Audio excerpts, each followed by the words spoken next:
Before we get into this video, we have a new project we want to tell you about. It's been years in the making, conceived while we were through hiking the Appalachian Trail. If you're watching this video, you probably enjoy real-life adventure stories, reading them, following them, maybe even writing your own. The project is called Outsideways.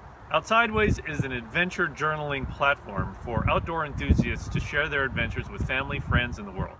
So whether you are into hiking or backpacking, canoeing, Skiing, snowboarding, cycling, pack rafting, whether you are out for the afternoon, the day, or the weekend, or maybe you're out for a week or months-long adventure, Outsideways is the place to share the stories and share your pictures of your adventures.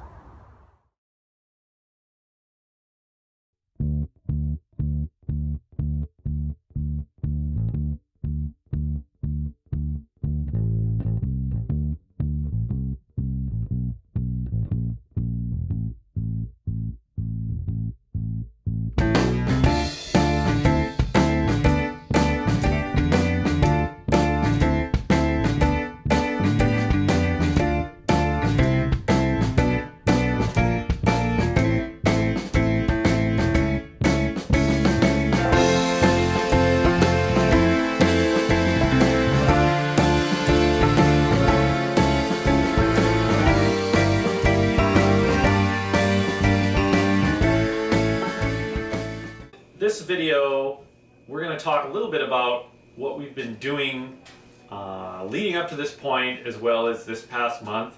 At the same time, the purpose of this video is to do some testing. So this is kind of a trial of technology, working together with our video editor, getting more comfortable with our systems for publishing and editing and producing the series. So this is not going to be the most exciting video in the series. That's going to start when we're on the trail, but at the same time we're going to talk about and hopefully answer some of the questions that you guys may have about what it takes to prepare for a hike like this. So the big thing this month was the Kickstarter campaign. Right, we launched that at the beginning of January. I think it was around January 5th, and so we've been really busy for the last month with that, doing lots of promotions, guest posts, those kinds of things, trying to get support and build awareness for the project that we're doing. And just earlier this week we were able to cross our goal line, which means that we are now definitely going ahead with this project, and the extra money we're earning is going to be going towards making this project better.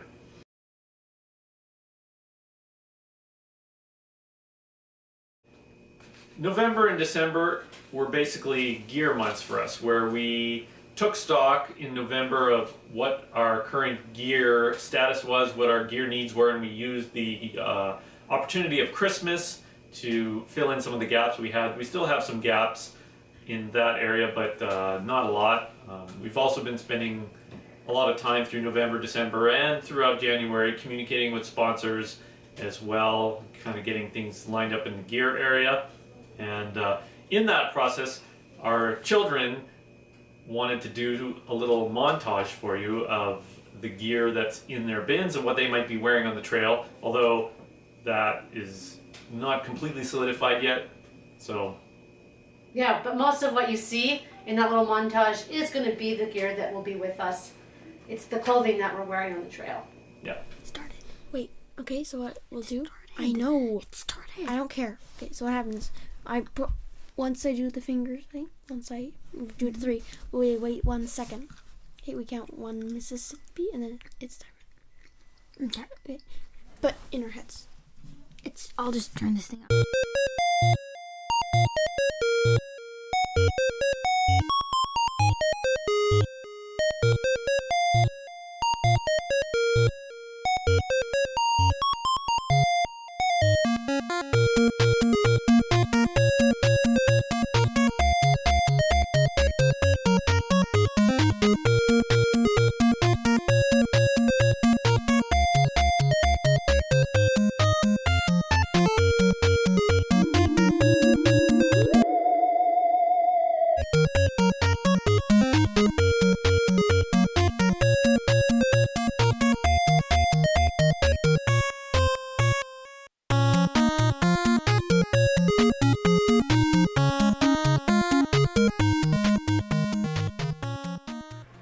website, toesalad.com, we've actually just released a really extensive gear list, although it's not complete yet, as we are still rounding out the edges and maybe making changes as we go, but we will continue to update that. The way we are working on organizing our gear is we have these plastic bins here. We have created one bin for each person. On the top of the bin, we have a list, our gear list, and every time that we add an item to this bin, we check the item off from the list. So at a glance, we have a good idea of what we still need for each person and what we have to buy, or what changes we might need to make. And so we've been doing this for everyone, and as you can see, we've got lots of gear already in here. And often when we buy things now for our gear, we are sticking it straight in the bin. We're not letting anybody use most of the stuff except maybe on occasion. That way our kids won't wear it out before it's time for the trail, and everything will be in relatively good new condition by the time we get to the trailhead starting in April. Tell everybody, what did you get for Christmas this year? Gear. Gear. Lots of gear. Okay, so what is your favorite piece of gear that you got this Christmas? Tights. Tights. Okay. I've never had tights before, so I'm really excited about those. Okay, cool.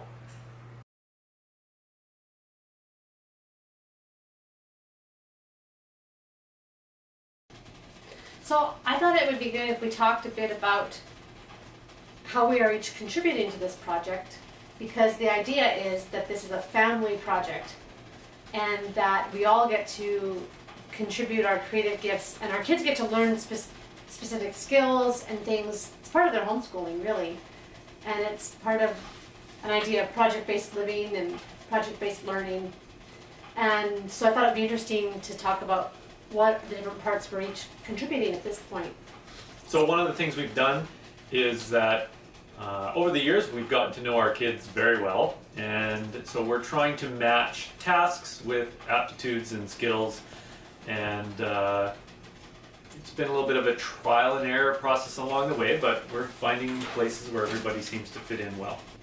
Our youngest daughter, Brienne, is behind the camera right now. You can't see her, but she has shown an aptitude for photography and an interest in photography and video, and so we are using this opportunity to train her in using the camera and what's involved in making sure things are in focus and in the frame correctly. And yeah, and for me it's fun also because I love photography, and teaching her about photography, the principles of photography, that's been fun, and to have somebody else in the family to share that with. Right. I've enjoyed that. And so on the other side, I am the geek in the family, and our oldest daughter, Celine, also happens to have geekish tendencies.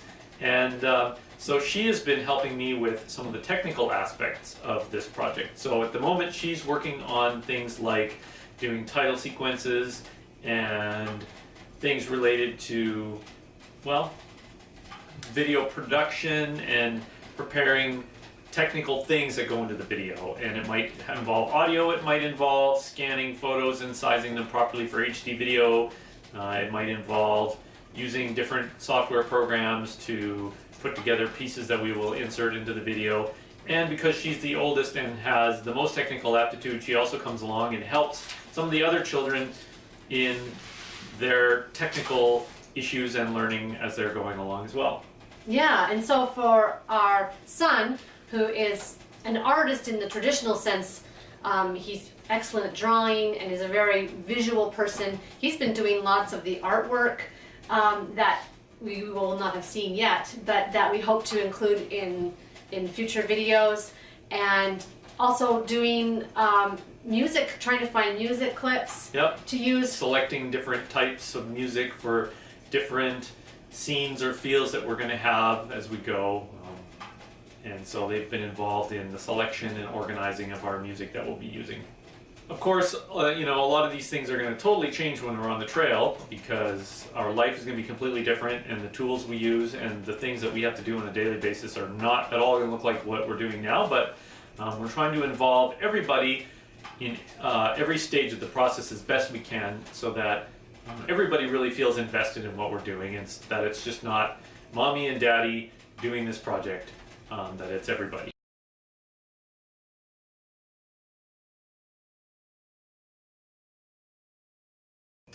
In terms of training, we're not really doing anything outside of what we normally do. We make it a point to get outside every day to get some exercise. Being that it's winter and that we live near a ski hill, our regular activity has been to actually skin up the mountain with our backcountry skis and ski down. So we can do that in about an hour to an hour and a half. And that's actually really good exercise because we're hoofing it up the mountain with, you know, all that extra weight on your legs, and it's been a lot of fun. But we're not going all out in terms of training because we feel that once we're on the trail, we'll get the extra fitness we need, provided that we ease our way into it, which is definitely something we plan on doing. Yeah, but we're going to start at a pace that feels comfortable, and we've never done anything like this long distance, and you don't start right out of at the starting gate great guns. You know, you ease your way into it. And so our training strategy has been really to just keep ourselves fit and healthy, but nothing above what we would normally do on a regular basis. It's funny to call it training because it's so much fun. Yeah. I mean, skinning up and skiing down in all this beautiful snow. I can do this kind of training. This is good.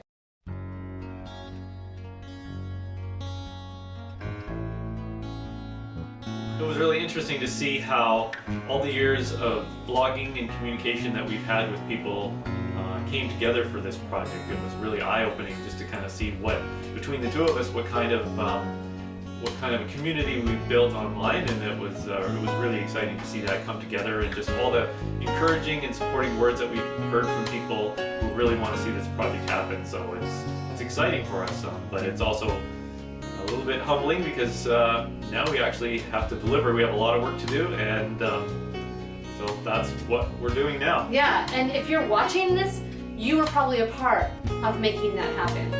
So thank you. We are very appreciative of everything that has happened this month and all the support that makes this video project possible. So thank you very much.